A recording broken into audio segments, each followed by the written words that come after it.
welcome back to my channel. This week's portion, we continue with Yaakov secretly leaving Be'er-Sheva to flee from his brother Esav's anger. Before we jump straight into the next topic today, please make sure to like and subscribe, leave a comment down below, and turn on the bell for post notifications. I really appreciate people stopping by and watching my videos, and I look forward to make many more. Let's jump straight into the next topic. Yaakov encountered many different challenges along the way, and God was with Yaakov throughout the entire journey. Finally, he arrived at the Learning Academy of the Yeshiva Shem and Aver. He stayed there for 14 years. His decision to soak up and study Torah helped him endure Lavan's idol worship, house, and evil ways. After this era of devotion and intensive Torah study, Yaakov traveled to Haran to find a wife for himself from the family of Abraham, his grandfather. After a long journey,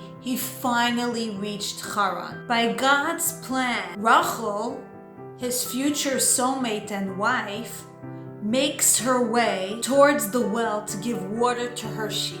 When Yaakov arrives at Haran, he meets Rachel by the well. He realized Rachel is his soulmate. He approached her and kissed her. The onlooking shepherds who were around at that time thought to themselves, did Yaakov come here to teach immorality? And Yaakov cried for being accused falsely of impure thoughts, which totally his intentions were by spiritual considerations and were meant as a greeting to a relative. He asked Rachel if she wished to marry him, and Rachel agreed, but warned Yaakov of her father's evil ways and intentions. Yaakov still fully agrees, knowing that Rachel is his soulmate. How to bring this out in our today's world? Majority of people in the frum Orthodox communities, when speaking about courtships which lead to marriage, all are arranged by matchmakers,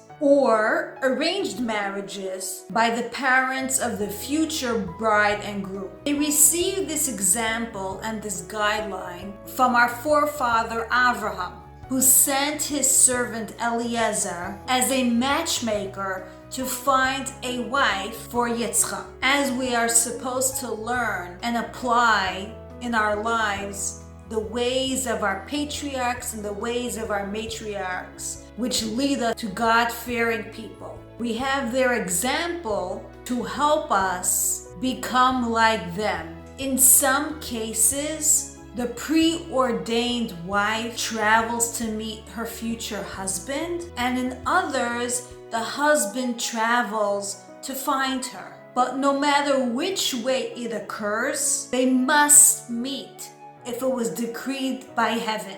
Yet, we have to keep it in mind, in our Holy Torah, we are told about the next forefather, Yaakov, and Rachel's example. Yaakov left his father's house to seek a wife, got married to Rachel, who was living in a house of idol worshippers. I'm personally very displeased how this is being taken, because we're barely speaking about Yaakov, our father's example at all. If we look closely into Yaakov's journey, we can see the same situation happening today. Since Yaakov and Rachel's example is not enough spoken about, I would like to elaborate. Point number one, Yaakov receives the firstborn rights, which is rightfully his. Esav gets very enraged to the point of killing Yaakov. For today, a person stands up for the right thing. For that, a bad person wants to kill him.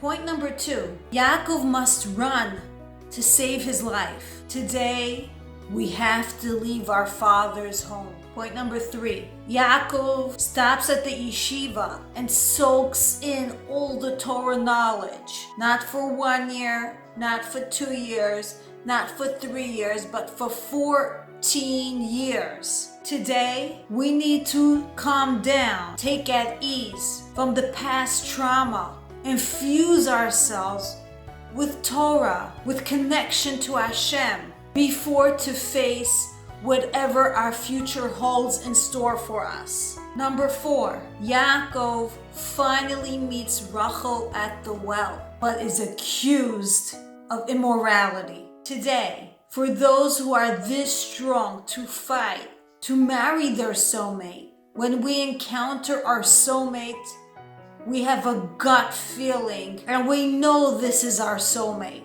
yet we are mocked profusely. Number 5, Rachel warns Yaakov that he's entering a house of idol worshippers. Expect the package and consequences that come along with that. Today, even after encountering all the above, we still have to face coming into a home that's totally the opposite of our parents' house and have to deal with evil and idol worship. Number 6, out of all of our forefathers, it specifically states extraordinarily clearly that Yaakov loved Rachel. Today, you know that this is your soulmate when you see him or her, no matter what that has to be encountered. Yet the union, the bond, the same beliefs,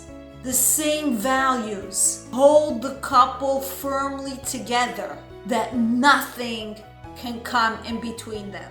It's a different approach than the usual and the more common practice, but we are allowed to follow our forefather Yaakov's approach.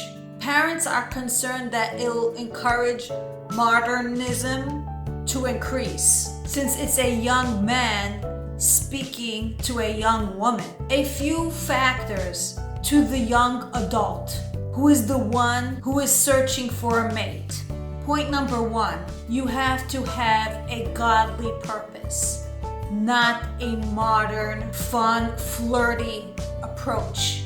Point number 2, make sure you're ready for a serious relationship and marriage, not a romance that will be gone by tomorrow. Point number 3, you have to be truthful and in touch with yourself. Is this a potential partner, or is this my soulmate? Some people ask, how can you know the difference? There is a gut feeling, there is a sense inside of you that when it's a potential, you feel no connection, you feel nothing.